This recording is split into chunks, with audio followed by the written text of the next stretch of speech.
This is the story of a man named Stanley. Stanley worked for a company in a big building where he was employee number 427. Employee number 427's job was simple. He sat at his desk in room 427 and he pushed buttons on a keyboard. Orders came to him through a monitor next to his desk, telling him what buttons to push, how long to push them, and in what order.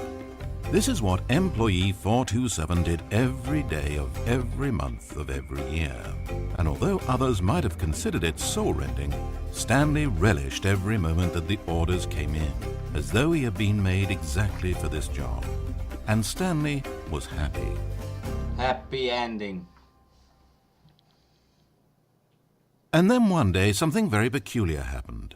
Something that would forever change Stanley. Something he would never quite forget. He had been at his desk for nearly an hour when he realized that not one single order had arrived on a monitor for him to follow. No one had showed up to give him instructions, call a meeting, or even say hi. Never in all his years at the company had this happened, this complete isolation. Something was very clearly wrong. Shocked, frozen solid, Stanley found himself unable to move for the longest time. But as he came to his wits and regained his senses, he got up from his desk and walked out into the hallway. Finally. He's a DJ. Stanley decided to go to the staff lounge to check on his co-workers. He never functioned well by himself and constantly needed support and guidance from others. So the thought of total solitude was terrifying to him.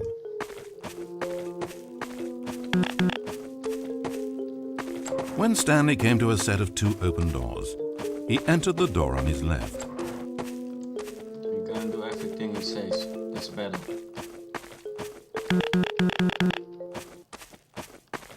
Then the music stops. As Stanley entered the lounge, he was horrified to find not a single person here. He decided he would walk up to see his boss, hoping that he would find an answer there. Yeah, we will find our answer. I know it. Coming to a staircase, Stanley walked upstairs to his boss's office. Upstairs, we walk the whole day. Entering his manager's office, Stanley was once again stunned to discover not an indication of any human life. It was at this point that he began to feel dizzy and a little sick, and even thought he might pass out when suddenly he noticed a keypad next to the filing cabinet in the corner of his boss's office. Stanley had never seen this panel before and had no idea what combination of numbers would produce any result. In fact, only Stanley's boss knew this, since the panel withheld access to the boss's greatest, darkest secret. And so he had assigned the keypad a combination that only he could possibly know. The number of his freshman dorm number in college. 1957. But of course, Stanley couldn't possibly. Yet incredibly, by simply pushing random buttons on the keypad, Stanley happened to input the correct code by sheer luck. Amazing. Stanley ventured forth into the newly opened passageway. As he drew deeper into the bowels of the building, Stanley had no idea where he was or what this place held.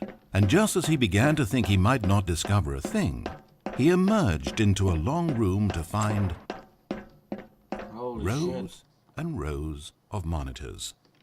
Screens with a number above it. Stanley noticed, however, that these were not random numbers, but the number of employees who worked in the building, his co-workers.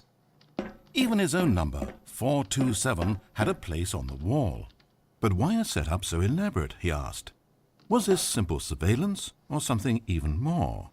And as if in answer to his question, the wall slid open before him, revealing the ultimate truth of the situation. The Matrix. An enormous control panel, Stanley discovered, but not one that controlled simple machinery. Buttons were labeled with emotions. Happy, sad. Levers and knobs controlled actions. Walking, eating, doing work, or watching TV.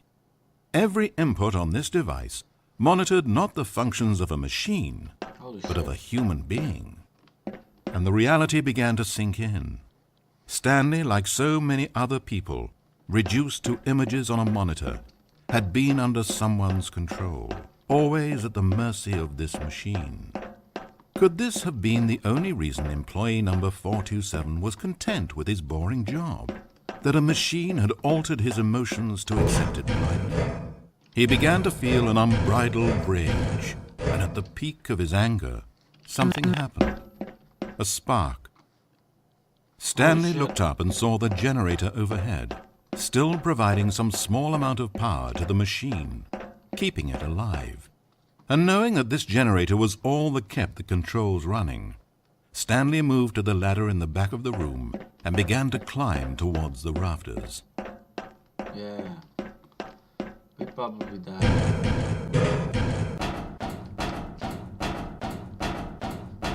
It looks weird. The higher Stanley climbed, the closer he felt to freedom, the further from enslavement. Why would you make this? Oh fuck. I make choices.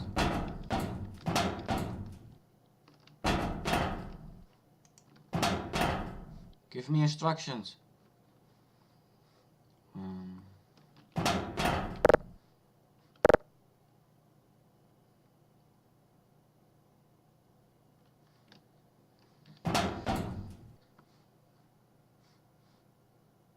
Oh shit, what did I do? Blackness, power gone, all alone. And then Holy shit. as he stepped through the door into the fresh outside air, a feeling of liberation rushed through Stanley's body. He had seen power, he had seen enslavement, and he had destroyed it. The underling was in control now. He had found his leading role. Stanley never discovered why everyone had gone missing, nor how and when he had come under the machine's control. But it didn't upset him terribly, because he knew that this was how things were meant to happen. All he felt was a delight unlike any he had ever known before. Never again would he follow someone else's orders without question. Never again would anyone tell Stanley where to go, what to do, or how to feel. No more bosses, no more instructions on a screen. Stanley decides for himself now. And he stepped out into the world, and he felt the cool breeze upon his skin, and Stanley was happy.